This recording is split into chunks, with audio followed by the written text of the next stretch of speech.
Hello, I am Vinu Keller from ReDefine Parenting. I want to welcome you to the Spanglish World Network and her network on Zingo TV, channels 250 and 251. Remember to download both the Zingo TV app on your respective app stores on iOS and Android devices. While you download, make sure you rate and leave a comment. The app is free. Zingo TV is also available on Google Chromecast, Amazon Fire and Fire Sticks, Roku Sticks, also on all smart TVs from 2016 and forward. I am so excited today because I have an amazing guest that I've had the honor and privilege of knowing for over a couple years, helping support her family, because what we're going to talk about today is all about teens and being parents of teens, the challenges that we go through as teens.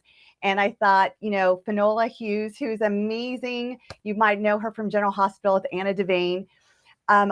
We've been talking for a couple years now on, the struggles that we have with teenagers, and especially like when we're working and we're busy, we have to keep our schedule, we have to keep their schedule, and it just kind of gets overwhelming at times. So Finola, I just want to, introduce you and just kind of find out, like, how has it been for you? Because now you have all teenagers.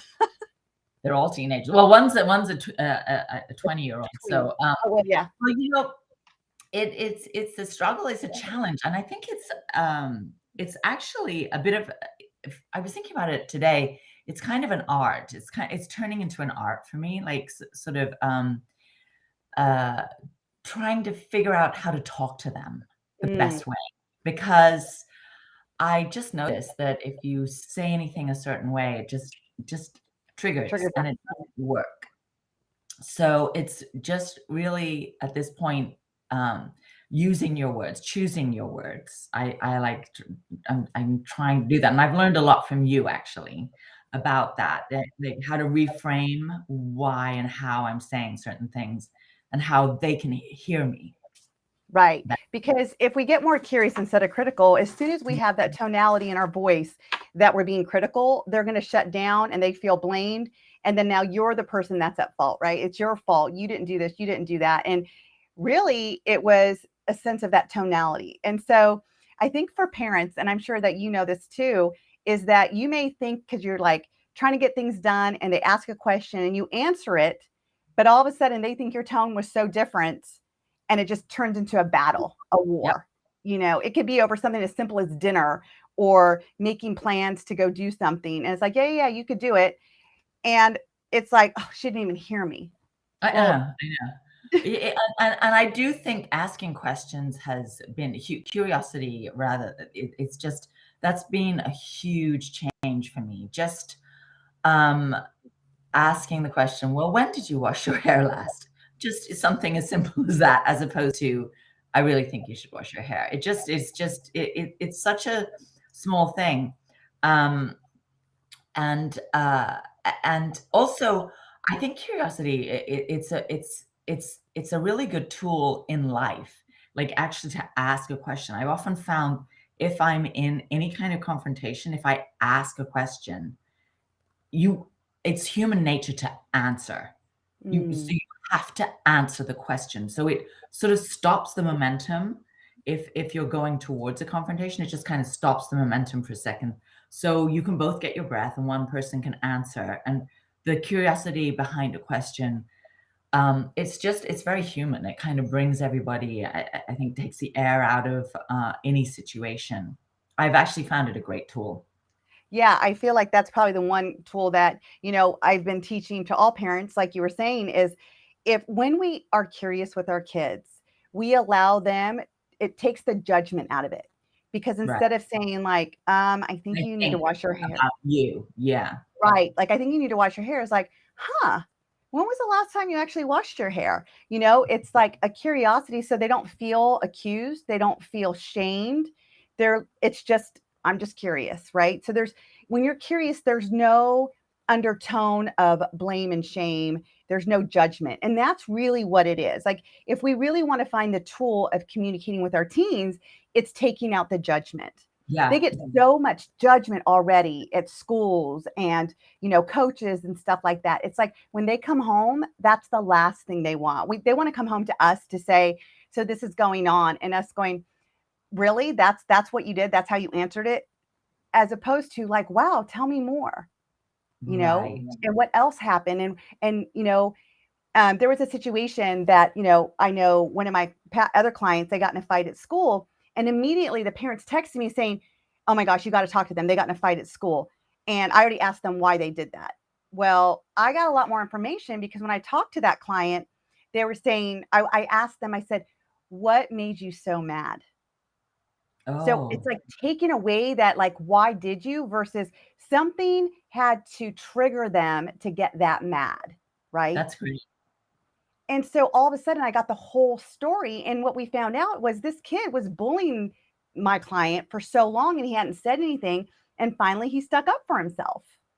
Right, and it's all about being an ally. Like you as a parent, you're an ally, and school is so hard. And the last couple of years have been a nightmare for most teenagers and certainly all children.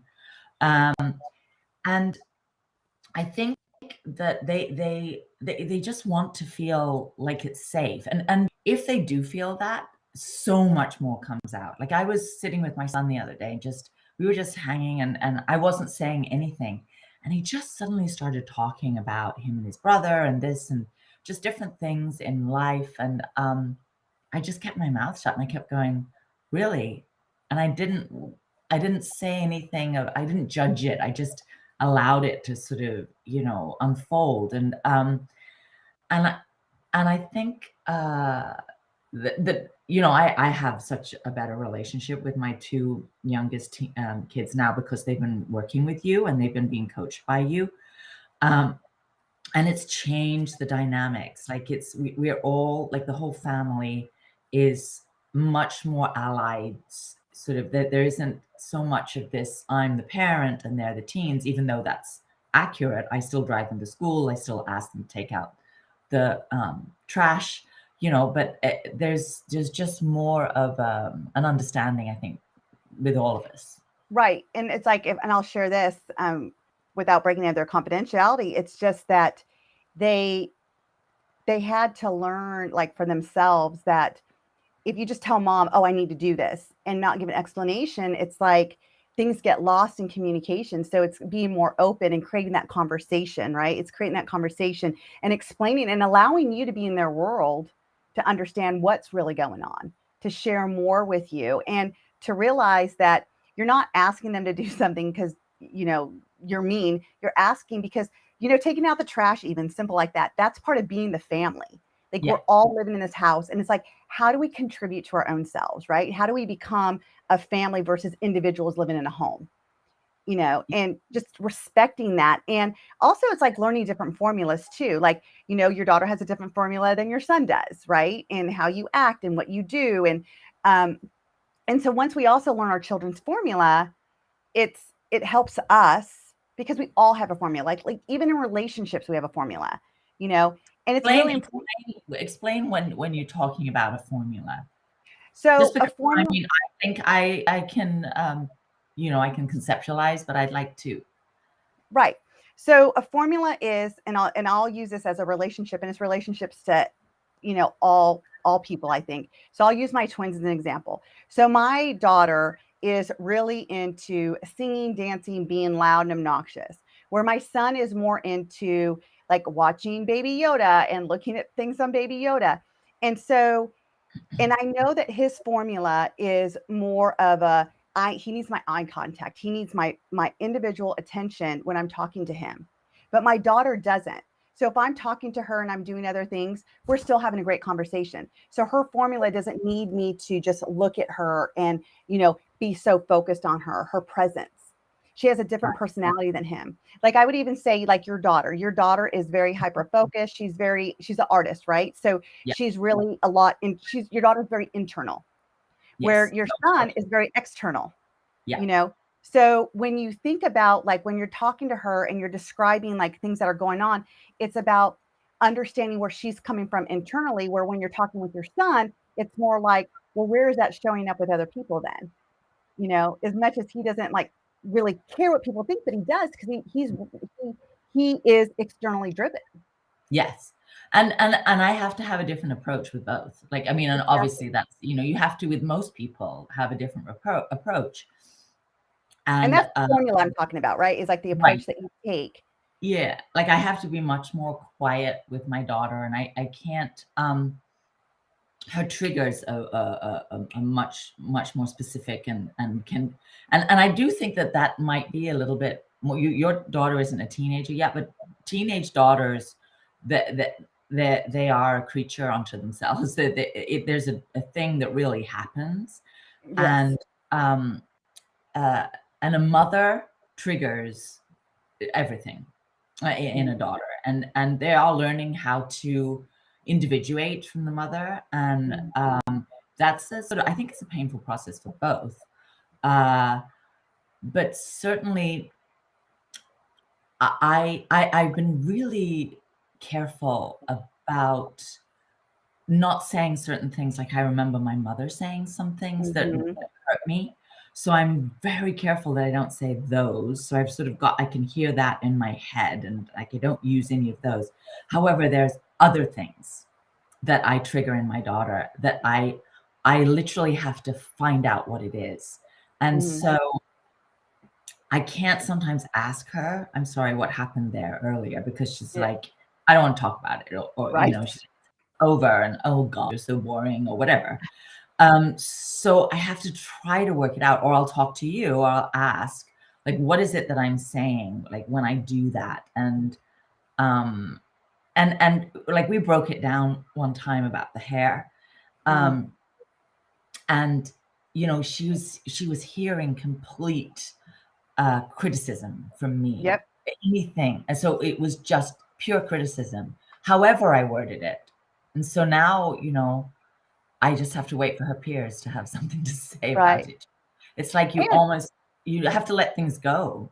you do. And sometimes, I mean, you hit something. It's about that dynamic that changes when they become teenagers. Because I mean, I have two older boys that are 28 and 23, and I know even with them as they were changing, as you're realizing with your son too, these boys become even more independent, right? Like they're like, I don't need mommy anymore, right?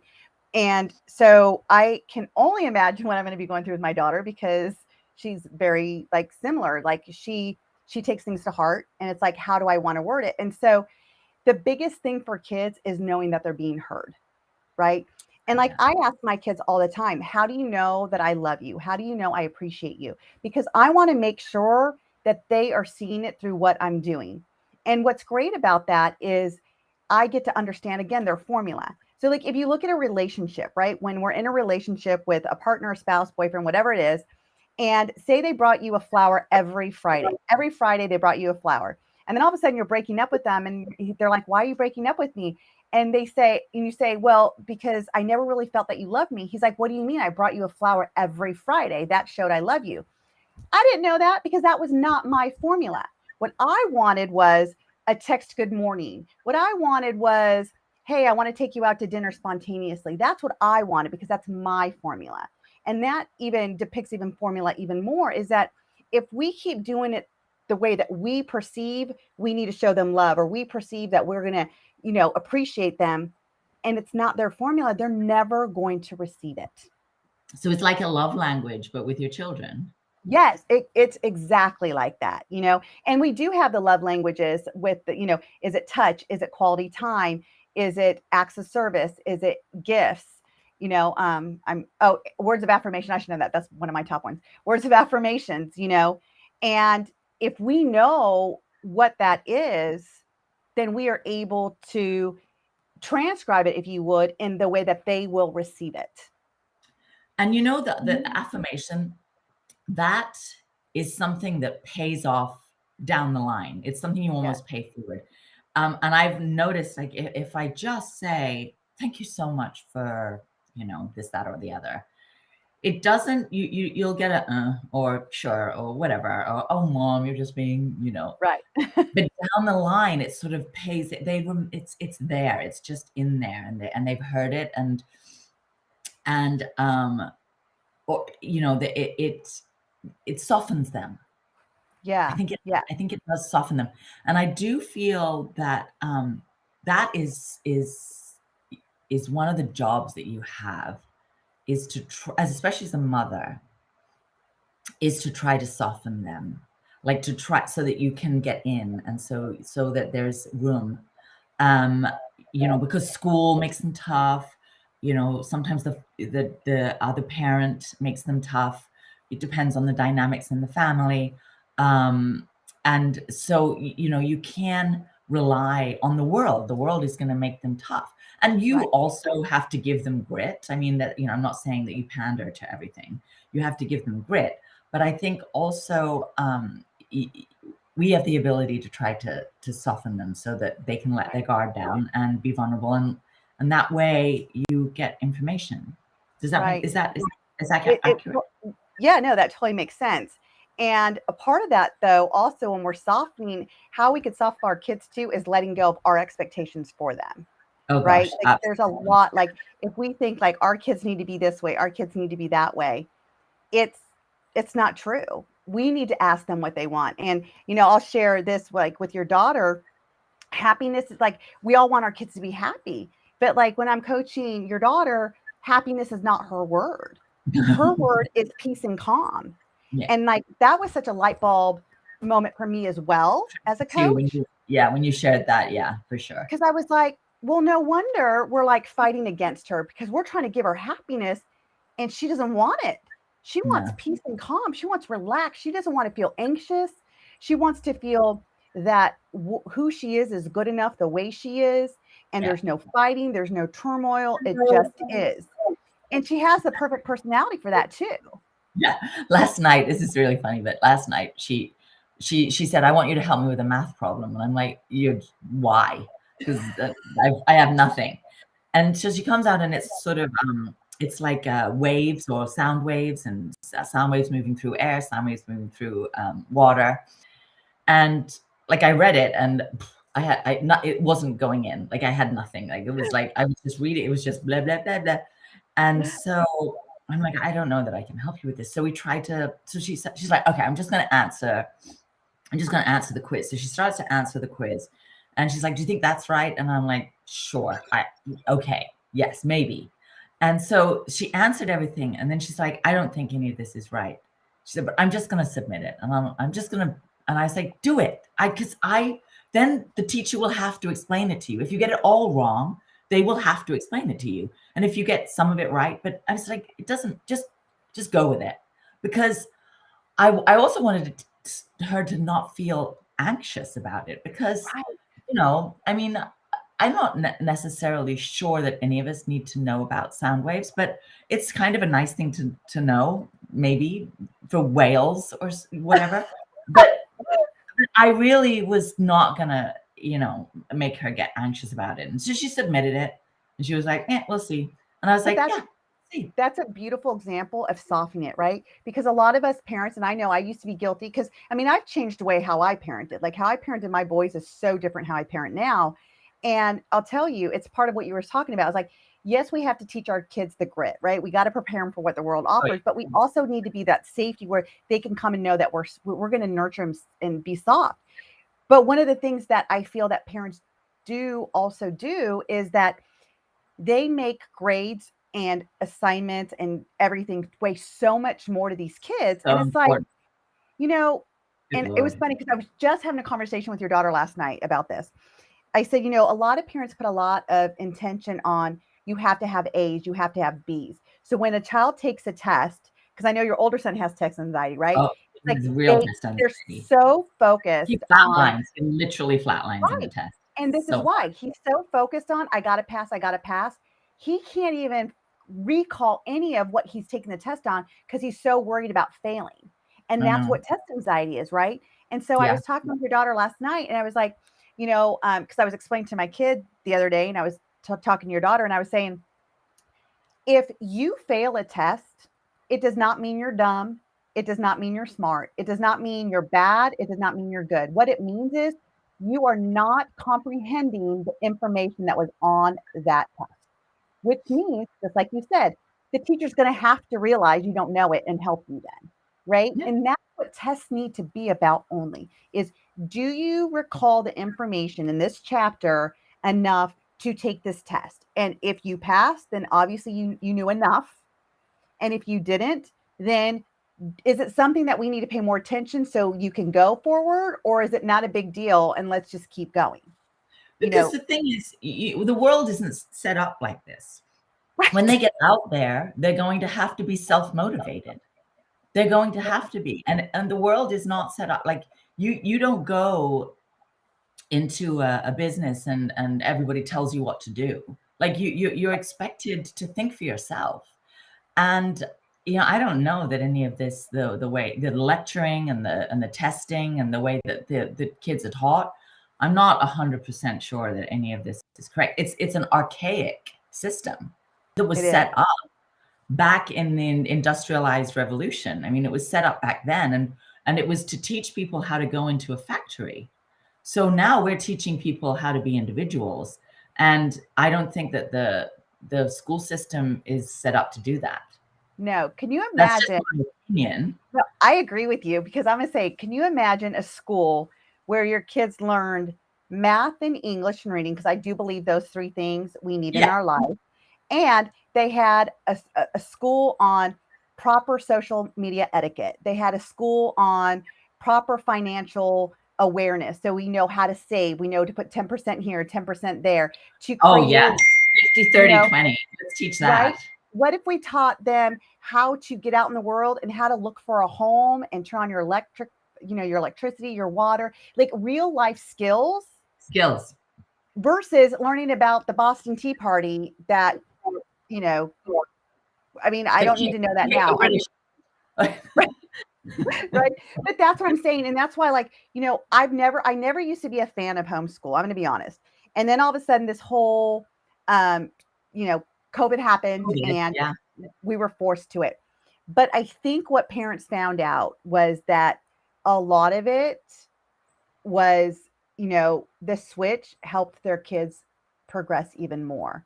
I know. I And think a lot of people felt that. I mean, I didn't mind having my kids home at all. They did a lot. They did all their work. They didn't, Cash had a little more problem with math.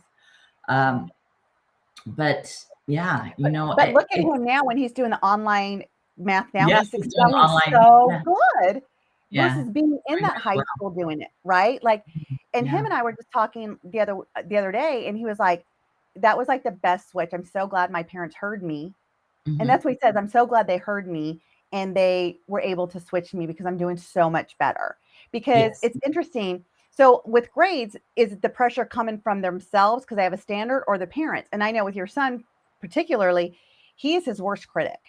Yeah, Like it comes from he him. Yeah. he needs to have, because he wants to be the best. And I feel like that's your son's motivation in life, is that he wants to be the best, and that makes him strive to do better each day, right? Because he wants to be seen as the best.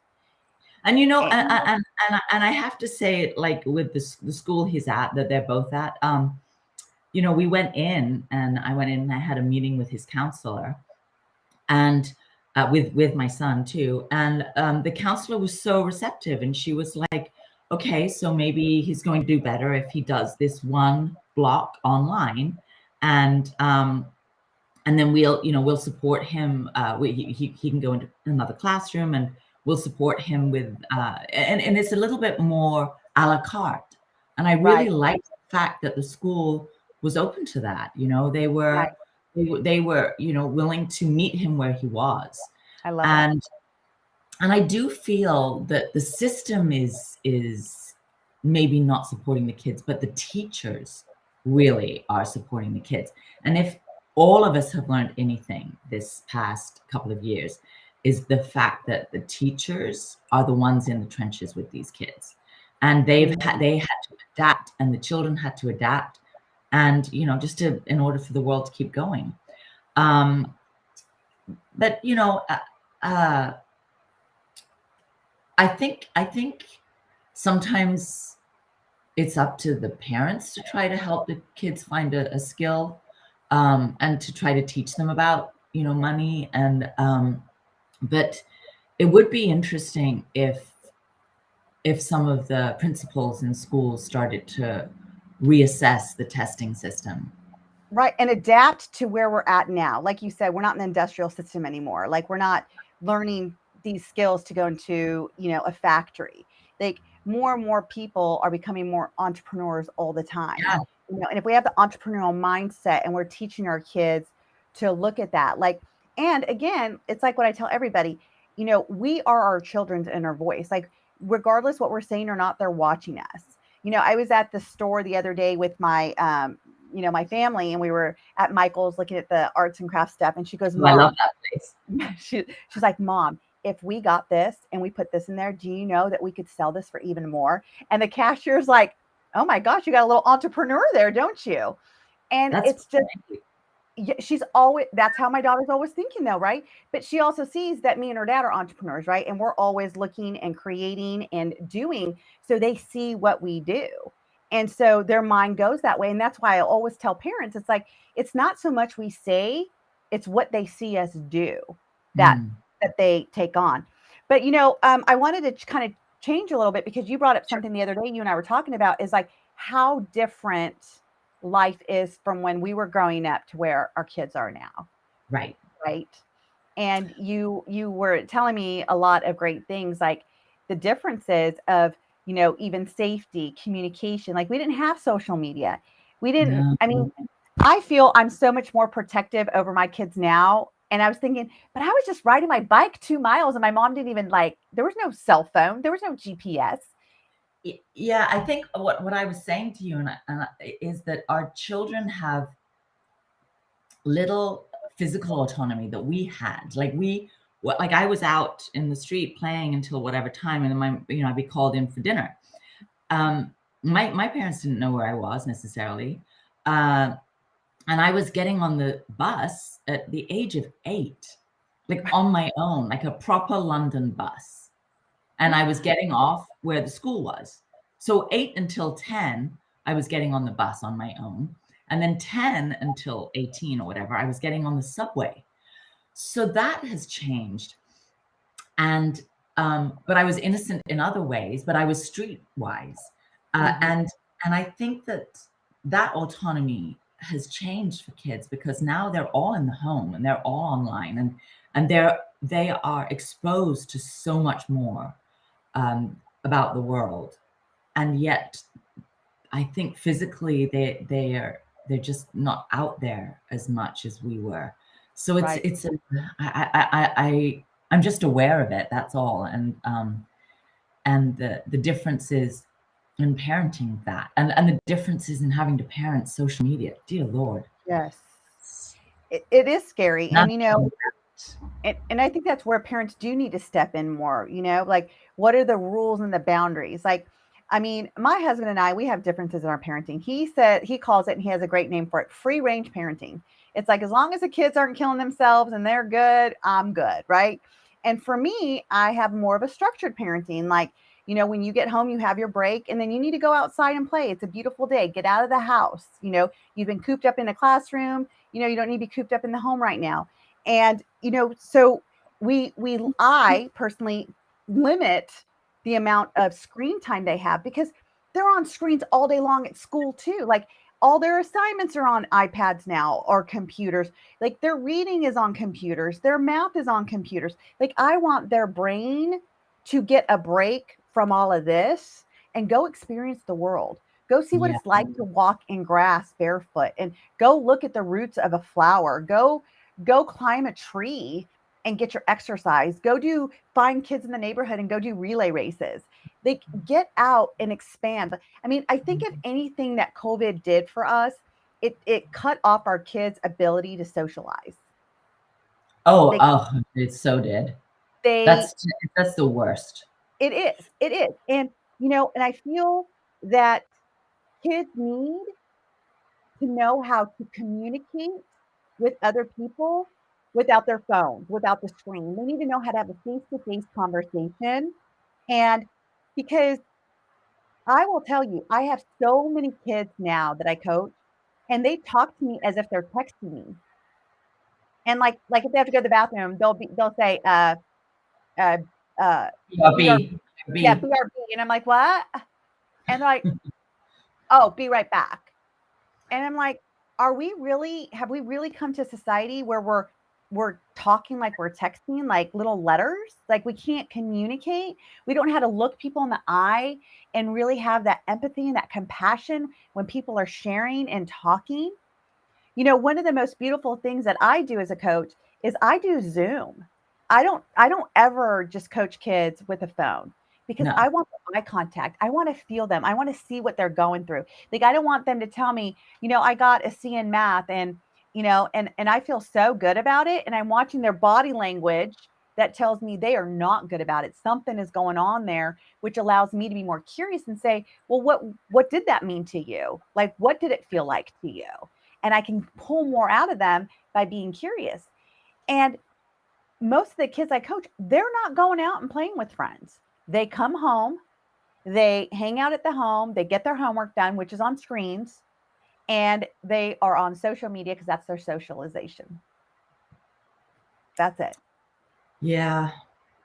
And it's really trying to, and because COVID took away the football games, right? The basketball games, like all the things these kids do in high school that we got to do, that we looked forward to doing, you know, um, was gone. And now they're back.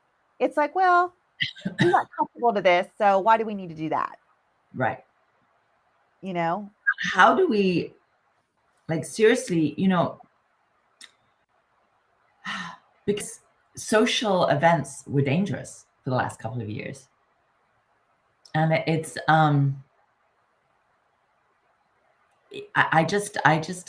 get really concerned about what that has taken away from them, and how to try to, filter that back in, safely. Now, like there's a lot of the mandates have been lifted, and uh, I'm just, yeah. I mean, what do you do? Do you kind of host some kids over at your house or something like that?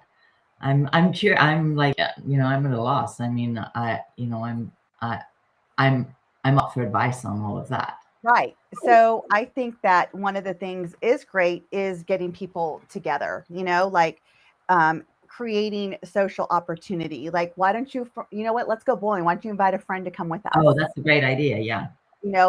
Hey, we're going mini golfing tonight. Why don't you invite some friends to come with us? Or we're going to go to the go-karts. Things that are out and open and more spacious, because everybody has their own beliefs, right? Like, do we need to wear a mask? Do we not? Do they really work? Do they not? But like, we don't need our kids to be feel judged by this either. It's like what I tell my kids. They're like, well, if we go over there, they want us to wear a mask. I'm like, then do you want to go over there? They're like, yeah. I'm like, then wear a mask. Just respect whatever the people are wanting you to do if you're out their home or whatnot. If your friends want to come over here, we're not wearing masks. But if they feel they need to, that's okay. Let them wear a mask then if they want to come over, right? So it's being open to respect what everybody's beliefs are right now and Yeah. not being critical. And then it's also saying, why don't you invite a friend? Why don't you invite a friend to come here? Why don't you? No, I don't want to. Okay, well, what would have to happen for you to want to? Well, if Okay, you that's went with what us, would happen. yep, What because would have to happen? because the thing is that like if they're like, no, I'm not going to, because like it's not cool to have mom there, and you say, well, what would have to happen for you to be okay with that? And they say, well, I don't want mommy there. I'm like, oh, okay. So you would be okay if you went and I dropped you off and I picked you up later. Yeah. I'm like, okay, well then, schedule it. I have no problem. I don't need to be there. You're right. I'm good. But you get a more of a response versus just saying, oh, they don't want to do that. And then you say, well, let's Right. do that. No, they don't want to do that either. You know, well, what do you want to do? I don't know. Well, let's make a list then, right? Make lists of things that they want to do that's interactive that some of their friends might want to do, you know, Okay. and also asking them, well, what are some of the things your friends do on weekends? You know, Okay. like I know your son has some friends in Orange County, right? And you guys are in LA County. So that's with traffic in LA, that can be quite a halt. No, but we And can, you know. you figure out how to make it work, and it's just offering. All you can do as a parent is offer, because it's kind of like what you said. You can say, you know what, thank you so much for taking out the trash, and they're Yeah. like, okay, mom. But along the lines, it stacks Mm. and it does build their self-worth. Like that is one of the things that I wrote in my book about how to build self-worth is always compliment your kids for the little things that they do, and don't just say thank you. Thank you for what do you appreciate, right?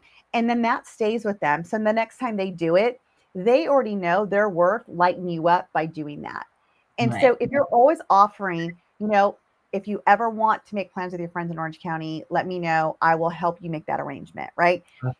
Even if they don't take you up, one day they're going to, and because they heard you, they know that you're serious about it. They know that the mom really meant that, that Yeah. they would make their arrangements. So it's giving them opportunity to, number one, be allowed to say no, I don't want to, and then two, be able to feel free, like that open, safe, and trusting space to say, because mom, I don't want you lingering around. I'm 16 years old. I can appreciate that. So, but if you I want to can make go plans, off and get a coffee and read a book. It's easy. right. Right. And I can go somewhere else and you can do your thing. I could drop you off. Just tell me what time to pick you up. Yeah.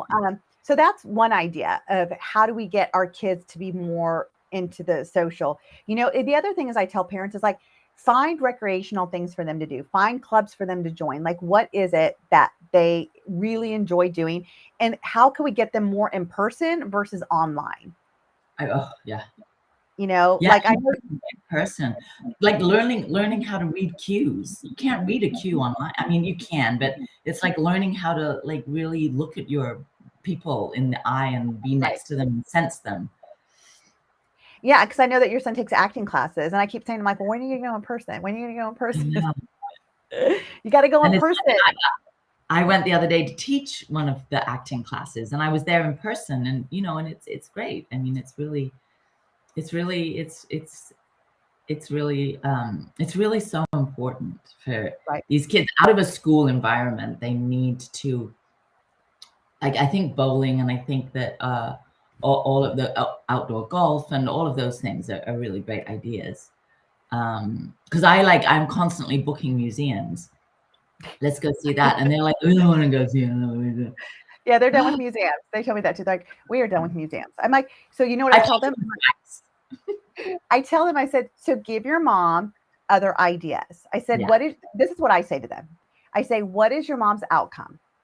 She wants to spend time with us. Okay, great. So we know that your mom's outcome. If you want your mom to spend time with you, your mom wants to spend time with you and you don't want to do museums. So what else could you do?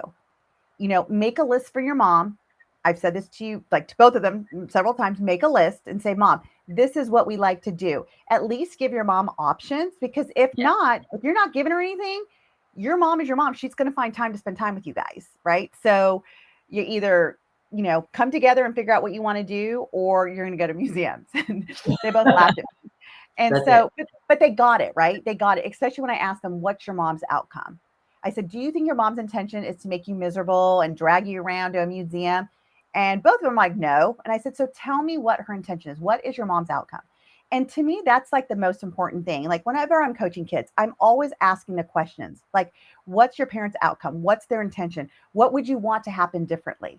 Like, I think the one thing that parents forget the most, and I know I'm guilty of this too, is in order to influence anybody, we cannot judge them. The minute our children feel judged, we're no longer influencing them. We're not able to influence them at all. And part of being able to influence somebody is also having rapport with them. If you are out of rapport with somebody, they're not listening to you. They don't care about you. They're not going to have that conversation with you. So it's like when my child walks away because they're upset, I say, we're not walking away because that's rude. And he said, but I've taught him, I said, tell me what I told you to say to me. I'm mad and I need some time. Okay, great. I can appreciate that. When you're ready, I'll be ready. And he'll go to his room now. And like, my husband and I both have been really, every day when he gets mad at something because he didn't get his way, it's like, you're not walking away. What do you need to do? I just remind him, what do you need to do? I'm mad. I need to go to my room now. Great. And when you're ready, we'll be here. And I'm going to tell you, the last 3 weeks has been, I've not heard him stomp upstairs. I've not heard him slam his door. I have not heard him yell at his dad, you're mean, or yell at me, you're mean. We have like negated that in the last 3 weeks just by simply saying, what are you supposed to do? I'm mad. I'm going to my room. Okay, great. Why? Because he wants the acknowledgement that he is mad. He wants the acknowledgement that he wants to be in control and not have the conversation. We're going to give it to him because it's not worth fighting with him anyway. And when he goes to his room, he calms down. He's like, okay, I'm not mad anymore. Okay, great. So let's talk about it. I do think that it's really important to teach kids about anger. I Yes. think kids really need to understand what it is. And, because I don't know if we've had this conversation, but, like a penny dropped for me a while back about anger and about how it's used. And it's oftentimes, like, especially in adults, it's used as a form to shut somebody else down, like a real anger thing.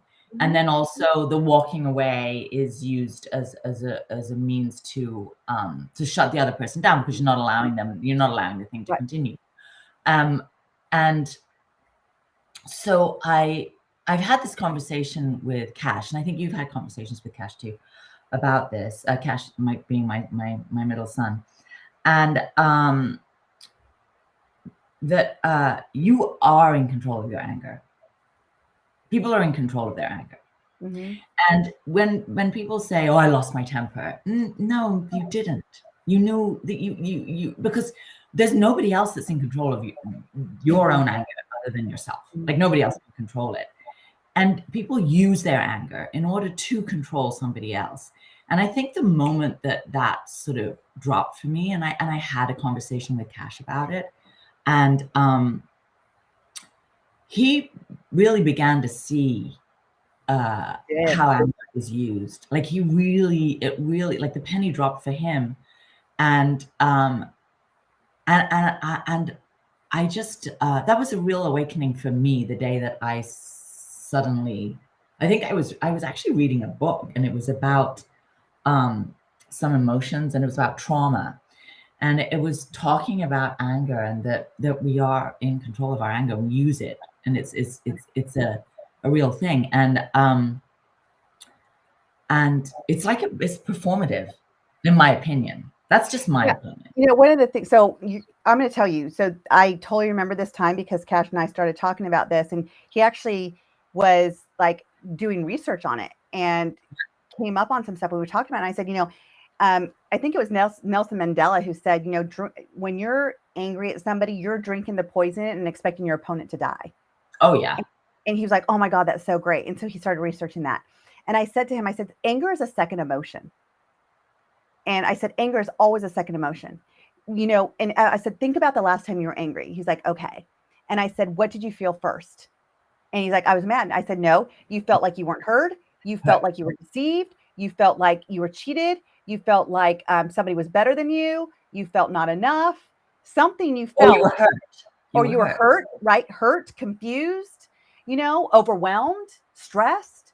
But you felt something else. And the only way you were able to express that, because when you're in anger, people think that's not vulnerable, right? Vulnerable is showing tears. Vulnerable is saying, you know what, I'm so hurt right now. That's vulnerable, which leaves you open to getting more hurt. But when you go to anger, it's almost like a defense mechanism that, hurt people. So you hurt me. So I want you to feel the way I'm feeling inside. So I'm going to show you that through anger. Because anger is a universal language. We all know anger. We all know it. We all display it. And so it's being able to, and this is one of the things that I work on with your kids, actually. It's so funny. And other teens too, is how do you have control over your emotions? How can you be, and to me, that is emotion balance, right? Is that when you can identify that, yes, I'm angry, and what I was really feeling was this, and it came out as that. And then when because we'll process things, right? Like, something will come up and I'll hear about with Cash. I'll bring it up when we're coaching. And I'm like, tell me what you were feeling at first. He's like, oh, I was so pissed. And I said, I get it. You were. But let's go back to the why of it. Like, what was the cause of you getting pissed? And then he tells me, and I said, so what I'm hearing is you really felt kind of embarrassed by that. And no. And I said, let's just be honest here. He's like, well, I'm like, okay. So once you're embarrassed, you immediately went to anger because you were not going to let anybody know you're embarrassed. Because if you let somebody know you're embarrassed, then you let somebody know you care what they think. And your son, that's like his top thing is, I do not care what people think about me. Like that shapes him. Like he cannot let anybody know, like he cares what people think about him. And that's why he's like the class clown, right? Like he uses humor all the time because and he is very funny. He is. Oh, he's like my funniest client. Like coaching him is like entertainment almost, right? But he also knows I see through him and I see his pain and I see where he hurts. And I'm like, and so I'll call him on. I'm like, we could joke about this in a moment, but let's get to the truth here. And so, and I'm one of the people that he allows to get that deep with him, because a lot of kids do have that wall in front of them, and it's hard for them to open up because then they're vulnerable. And kids want, you said it in the beginning of this talk, they want to feel safe. Mm-hmm. They need to know they're safe. If your child knows that they are safe, meaning no judgment, meaning they're not going to get in trouble, meaning that you're really going to hear what they're saying and not form your own opinion about what they're saying. Now they feel safe. Now they want to talk to you. And you were just saying, you were having the conversation with your son the other day and you're like, yeah, okay. And you weren't saying anything else, but yeah, okay. So he just kept telling you more because he's like, wait, mom's not judging me. Mom's not criticizing me. Mom's not giving me commentary, And so he felt safe to just continue to share with you, which is a great moment for you too. I know that is. It's great. And also because it's so important that you get the truth out of children, that your kids are open to tell you the truth. And that they're, that like, and the word that you used earlier, which I really, really love, is rapport. If you don't have a rapport with your kids, what are you doing? I mean, you have to have a rapport. And it's, that's a great word. And I think it's time invested. Mm-hmm. It's just time invested. And joy and laughter. I mean, look, nobody's pulling the wool over anybody's eyes about the amount of work that goes into raising a family. Let's not pretend. It's constant, yes. And it's constant. So within that, I think you have to kind of get rid of all the chores and all the things that just can bog down, the family. Like it's like a lot of stuff, and find those moments to have the rapport, the fun, the laughter, the sharing of humor, so that you have rapport. Like for instance, we're going back to see my brother in the summer. And my kids adore their cousins. They love their uncle, they love their aunt, and their cousins are one of the favorite people in the world.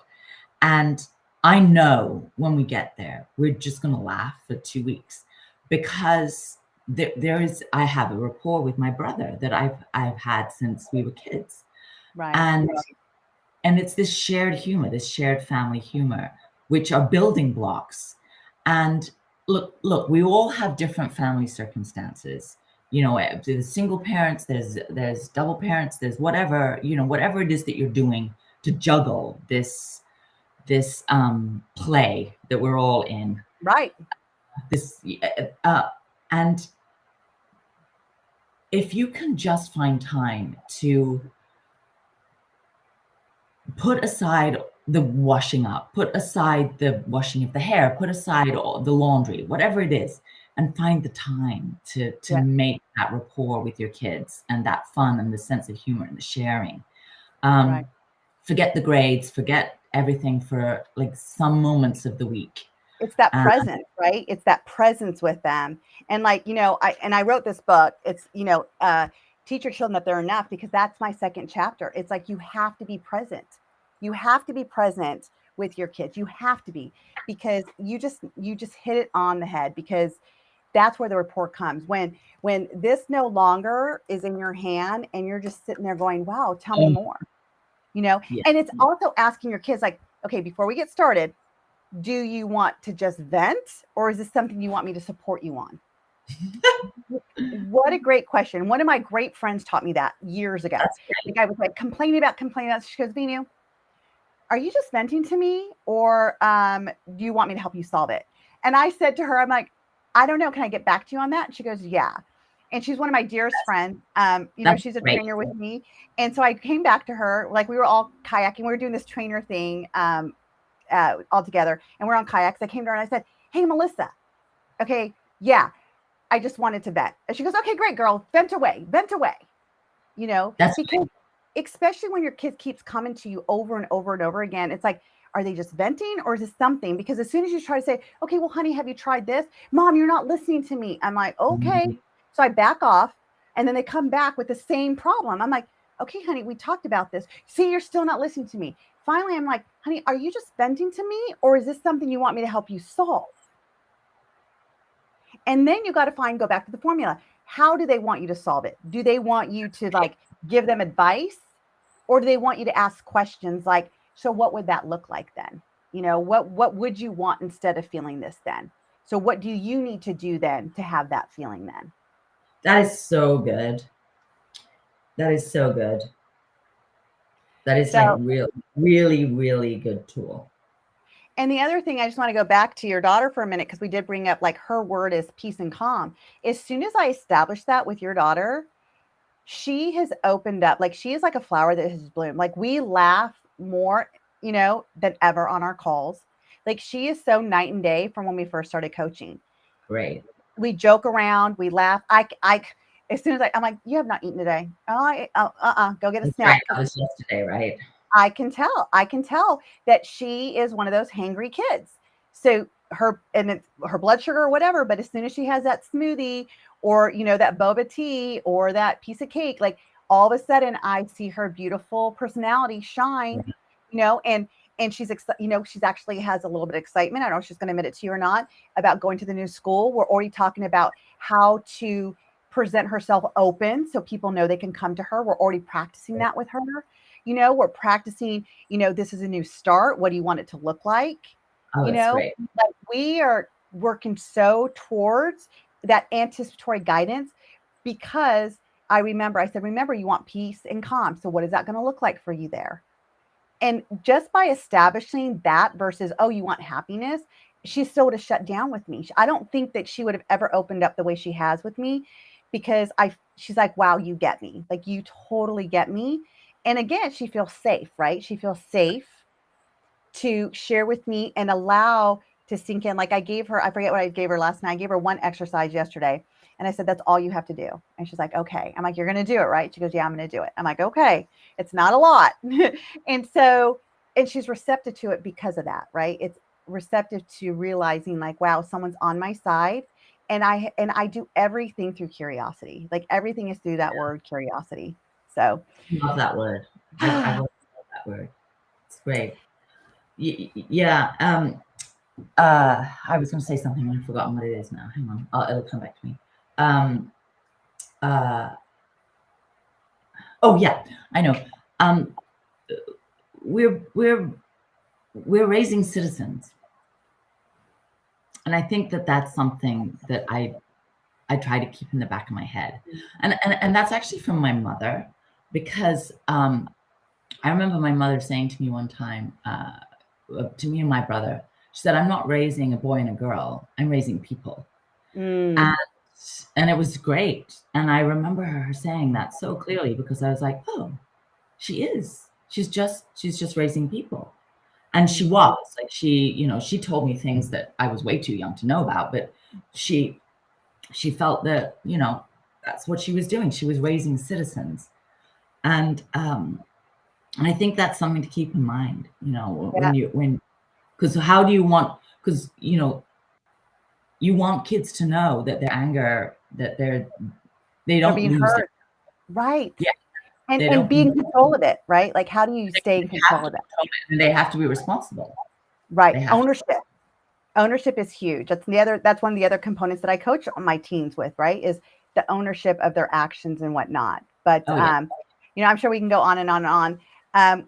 So we're just coming to the end of the show already. This has been an absolute pleasure with you, Finola, to be Always. here, just share openly, because I know you have a lot of fans out there. I know I've been a fan of General Hospital since the 70s as myself. So, just to hear it from you, like, you're a working mom, you have teenagers, it's the struggle is real for all of us. and we have to let go of feeling like there's only one way to parent and just parent the way our kids need us to show up. Like that's really what it's about because, our goal is healthy, happy, and independent kids, and happy can be defined even as peace and calm, right? So it's Yeah. just being open to that. Thank you so much for coming, and I look Thank forward you. to Nice to meet having more chats with you. Thank you guys so much. This is the end of our show. This show can also be heard on Spanglish Radio Network. Please check out www.spanglishworld.ca for all the news and programming. Spanglish World, watch it, hear it, read it, download it, and live it. See you next time.